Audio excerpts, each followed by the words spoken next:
spent 2 weeks into the coronavirus. Now it's hit Kings Limpton. To be honest with you, it hadn't hit it really very hard. It's still as quiet as it used to be. Me and Anthony, we're social distancing. We're keeping the 2 metres or the 6 foot apart, for those who don't know about metres.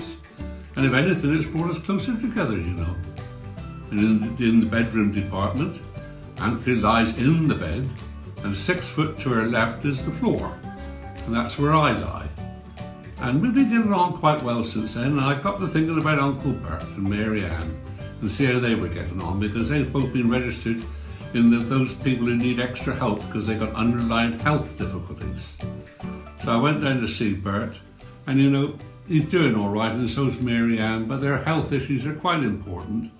Bert's first flared up about 20 years ago, you know, when he went to the doctor, and the doctor said, "What's the matter, Bert?" He said, "Well, things aren't so well with me and Mary Ann in the bedroom department." And the doctor said, "Well, I better examine you," and he examined him, and he said, "Well, look, the trouble is, Bert, you're not as fit as you used to be." He said, "What can I do, doctor?" He said, "I want you to jog 10 miles a day for the next week, and then give me a phone call and tell me how you're getting on with Mary Ann." So at the end of the week, the phone went in the doctor's surgery. He answered, he says, "Bert speaking here," because Bert he's always used to shout into the phone because he thought it was cheaper that way. He said, "What can I do for you, Bert?" He said, "I've done what you said." He said, "I've jogged 10 miles a day for the last week." And he said, "How are things with you and Mary Ann?" He said, "Not so bloody good." He said, "Why is that?" He said, "I'm ringing from Bristol." Of course, then Mary Ann, she's had her trouble for a long time too. I'm not going into the cause of it. All I know is that about 5 or 6 years ago, she had a portal shunt in Bristol Infirmary. And she's never been the same since. She's never been able to sit down in a proper manner.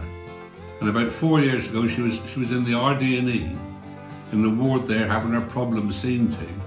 And the Queen arrived to look around. And she went right up to Mary Ann and said, "What's the matter with you, my dear?" And Mary Ann looked at her in the face and said, "I got a boil on my bum." Oh, you could have heard a pin drop.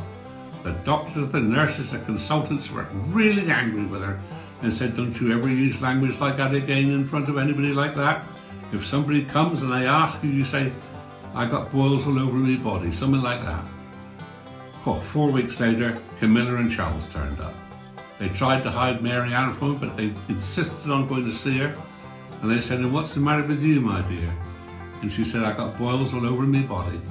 And he said, "Oh, they must have spread since my mother was here."